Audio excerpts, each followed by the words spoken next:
No woman, no cry. No woman, no cry. When it was announced that the second installment to the Black Panther films would go ahead and not recast T'Challa, I disagreed with the choice, and I still do. See, when Tony Stark and Steve Rogers ended their stories in Endgame, it left a giant hole in who would be the head honchos to the franchise. But afterwards, we started to see who the leads of the new era of Marvel films are going to be. The Infinity Saga had Iron Man, Captain America, and Thor, and now we have Doctor Strange, Black Panther, and Captain Marvel to take their spot. And it made sense. Those three characters have some of the same qualities as the original Big Three did. So the tragic passing of Chadwick Boseman and the choice not to recast him was very difficult to make. And even if I disagree with it, I respect it in honoring his performance, his portrayal, and what it did to the pop cultural zeitgeist the year the original film came out.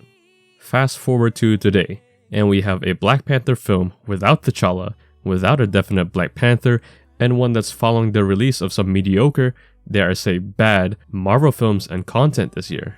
It has everything stacked against it. No film in this franchise, other than the Avengers movies, has had this much pressure against it since maybe the original Iron Man back in 2008. It was a gigantic gamble, and it's a gamble that paid off. Ryan Coogler absolutely flexed his directorial skills in this film. Comparing it to the other Marvel content this year, this film has more emotional beats, more mature tones, and a stronger focus on what it's trying to do. And it makes sense, the king of Wakanda is gone. It leaves a giant hole, a giant heart that the film is trying so desperately to find. A heart that Letitia Wright Shuri and Angela Bassett's Queen Ramonda try to fill. Both their performances are great, with Angela's being the stronger of the two. There were a number of scenes in this where I was taken aback by her performance, and that helps with the overall tone of the story.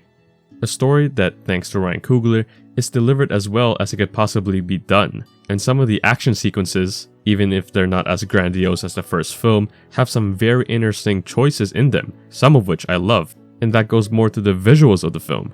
Never mind the production design and score, which I expected to be great, and it was, thanks to both Hannah Beachler and Ludwig Göransson, but the cinematography was shocking here. It might be just the woes of the visuals for the last Thor and Doctor Strange films, but the camera work, color grading, and lighting have so much more personality in this. While it still has the classic Marvel medium shots, they're done so in a way where it pulls more emotion out of the audience than it usually does. The best way I could explain is that it isn't filmed like a Marvel movie, but it's filmed like an actual film, and I love it. But some common Marvel pitfalls show up here as well.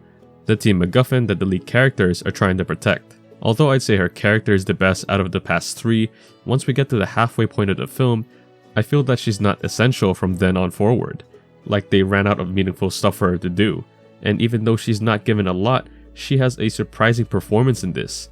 One that brings out some light where there's so much darkness and dread in the film. She balances the emotional beats fairly well. A performance I wasn't too hot on was Tenoch Huerta. I felt like his portrayal of Namor was hit or miss. Early on he was really in it, but he kind of fizzled out towards the end, which is more of a fault of the third act itself. The first two acts were really good and had some great scenes in them, but by the time we get to the last act, it was kind of underwhelming. I felt that it should have gone on a bit longer, especially the final fight, but considering this is close to a 3-hour runtime, I kind of understand, and I wish they had cut off a bit more fat in the second act, considering how slow the plot progresses at that point.